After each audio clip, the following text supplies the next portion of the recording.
Hey everyone, it is Irene Lyon here, and welcome to this entire world of nervous system health, healing, trauma, and all things neuroplasticity.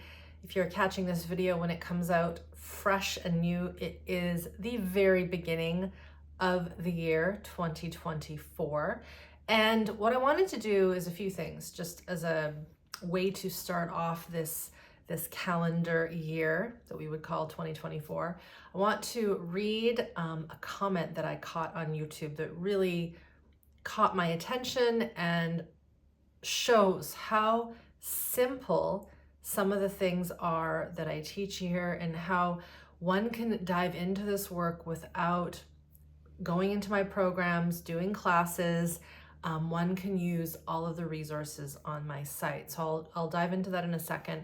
I'm also going to do a reminder that our next round of SmartBody SmartMind, this is my online nervous system rewire curriculum, it will be running again very soon, mid-February. So registration will open up mid-February. We will start with our first lab of this 15th round, this 15th live session of SmartBody SmartMind, be the very end of February. And as always, we run for about 12 weeks, live session. If you are an alumni, you are welcome to come back free of charge and repeat and redo and review and ask questions. If you are brand new and you have maybe no idea what SBSM, SmartBody SmartMind is, we will pop a link below near this and you just head over. It's all on my site.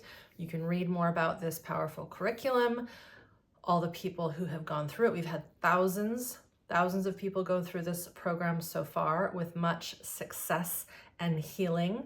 And if you know you want to join this round, get your name on the wait list just so that you get the email notifications when we open up registration. So I wanted to make sure everyone knew about that, just so that you don't miss the registration window, which is very short. We only open up registration for 1 week. Okay, so that's one piece of housekeeping I wanted to bring to your attention. The second one is I will continue to do live in-person workshops this year and hopefully into future years. I did 2 late 2023. One was in the UK, one was in Sweden. They went very well, and it was really good to just get back in to a classroom, into a workshop space, work with real people. Not that I don't love doing what I can do on Zoom and online, but it is nice to get back into really what I was trained to do over 25 years ago, which is to work with people one-on-one, with their bodies, with their movement, of course, teaching the blended aspects of my work, namely the Feldenkrais method and somatic experiencing. So depending on how registration is going for our next workshop in April in Vancouver, British Columbia, we might have spots available or we might be sold out. I'm not sure. So that workshop will be the up and down workshop that I co-teach with Elia Mrak. This will be in, again, Vancouver. It's the first weekend of April. I believe it's the 5th, 6th, and 7th. It's a Friday through a Sunday. It's a smaller group, so there's not a lot of space. So check that out if you want to work with me in person. One note, there will be a prerequisite to apply for this workshop, either completion of the 21-day nervous system tune-up or SBSM. On the topic of the 21-day nervous system tune-up, if you want to go into depth with me through my online programs and courses, now is the time to begin the 21-day nervous system tune-up. This is a smaller course. It is a perfect way to step into the larger curriculum, which is SmartBody SmartMind mid-February. So if you want to get started with something this week, it is the new year. I don't necessarily always say get those New Year's resolutions going and start now, but let's just say this is something that you've been wanting to do for a while and you are ready. Now is a good time to jump into the 21-day nervous system tune-up course. Again, all that information is near here. Just click over, learn. If you have any questions, please send an email to my support team and we will answer them. We have so many Q&As on this course too, so I'll be sure to link some of those below. Now, what I wanted to do, I wanted to read I have a comment here up on my computer screen that is, I would say, proof, living proof. And I see these comments all the time, but it was a recent one, and it just shows how much can change when we have a little bit of education and a little bit of guidance. So this was written on YouTube, and the person said, about a week ago, I came across your video, How Trauma is Really Released, and I'm mind blown. So I'll link that video near here as well. I followed the instructions from the 7 steps to de-stress. As a note, this is one of my ebooks. It's not an audio, it's literally 7 steps. I call it to de-stress. It's a way to slow yourself down, pause, notice yourself, your environment, your breath, etc. It's really simple. So I followed the instructions from the 7 steps to de-stress. I must say the first few days, I felt no improvements, but I thought it ain't going to work. So they said, I must say the first few days I felt no improvements and I thought it ain't going to work, but I kept going because I had nothing to lose. A few days in, I started to feel things in my body I have never felt. Lots of negative emotions and stiff muscles, because my first instinct was to shut it off or to try calming exercises. So what they're saying is, after a few days of repeating these 7 steps, they started to feel what we would consider, we could say the general population would consider, and I say this with air quotes, negative emotions. Now, I've done videos in the past about why there's no such thing as a negative emotion. All emotions, to me, and in my work and what I teach, are technically neutral. Yes, they have higher energies, like anger has more energy than, say, sadness, but they're even in that they still are just human emotions. We need to feel them and express them, but we've labeled certain emotions as, we could say, bad and some as good. So I love what this person is about to say, because they felt this and then they started to notice their first instinct was to shut it off or try to calm the system down. These would be things like breath work, maybe visualizing something positive. So they noticed this. They went on to say, then last night I felt the worst panic attack coming at me. But instead of trying to calm myself down, I turned inwards to notice all the tiny things my body was doing. This procedure was so weird, but the panic attack only lasted 3 minutes.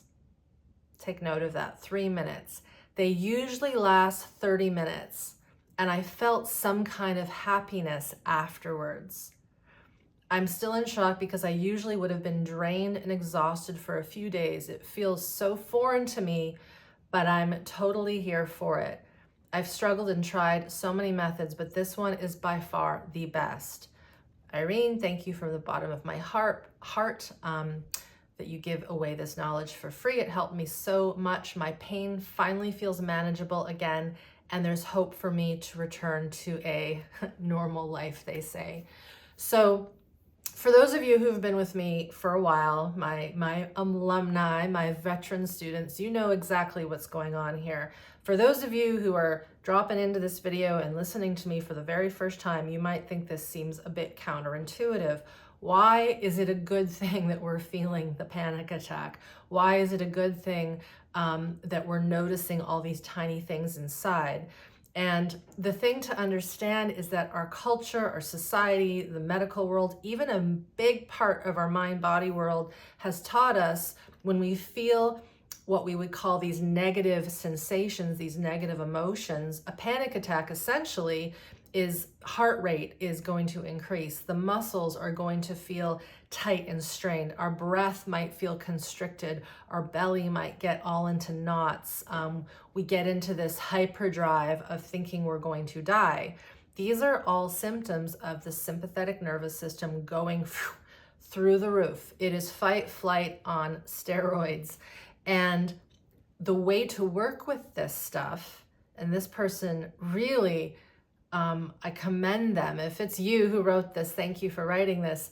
They really felt in and respected their body's physiology and took to heart, obviously, what I taught in this 7 Steps to De-Stress. It's an ebook. And they just went with it. And what happened is they offered the system what it wanted, which was to just notice and be with those sensations, to be with that physiology, and to not dismiss it as bad or wrong or I'm in trouble, but to feel it for what it is. And when we offer the system this, it can shift things very quickly. I always liken some of these shares to the analogy of if you tried to trap a wild animal in a cage, it's not going to go well. They're going to fight and growl and try to get out and get really, really pissed and angry. Eventually, if you don't let that animal out, they will start to shut down. They will go into the next survival state, which is to shut down, to stop trying to fight. And many of us as humans, we were put into, we were in situations where we wanted to fight, we wanted to flee, we wanted to get away from the bad stuff, and we couldn't, usually because we were so young and immature and dependent on, let's say, our primary caregivers. So what happens? We start to shut down, we start to disconnect, we start to realize we can't win this fight anymore, so we better stop fighting. Fast forward 20, 30, 50 years later, we then start to feel those fight, flight responses coming up. Literally, that tiger in the cage comes back up. It's like it gets resurrected. And this is what these panic attacks can be. This is also what other symptoms can be that we label as a medical condition, for example. So wanted to highlight this as an anecdote of what can happen when the conditions are right for us to take this work in. My hunch is this person is most likely in a fairly safe space. They have food in the fridge, there's warmth, there's heat. They have a bit of capacity and resource to be in their body and work with this over, as they said, a few days. And this is the thing, when our system, if we go back to that image of that tiger in a cage, if we have been in that cage essentially anesthetized and asleep and shut down for decades, it can take more than 1 moment or 1 minute of doing a 7-step exercise to come out of that. And the fact that this only took this person a few days, and after a few days, as they said, they started to feel things in my body I've never felt before. That shows how much the system, how primed we are to feel our physiology and our sensations. So thank you for this person who wrote this comment and shared this experience. It's possible that some of you have started to experience some of these things as you even just learn this education. It can start to shift things in the physiology. So the message here for the new year in sharing this is the body wants to heal. The nervous system doesn't want to stay stuck in survival stress. It wants to come out of survival stress. And in order for that to happen, we have to feed our system, not just our cognition, the right education and information, but also the right guidance to not try to force the system to either calm down or force the system to express too much too soon.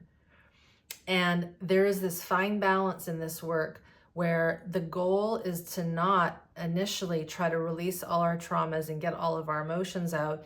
It is to build capacity to be in our body and notice it, as well as be in our environment and notice it. And that's what this 7 steps to de-stress teaches us. It doesn't teach us to try to release.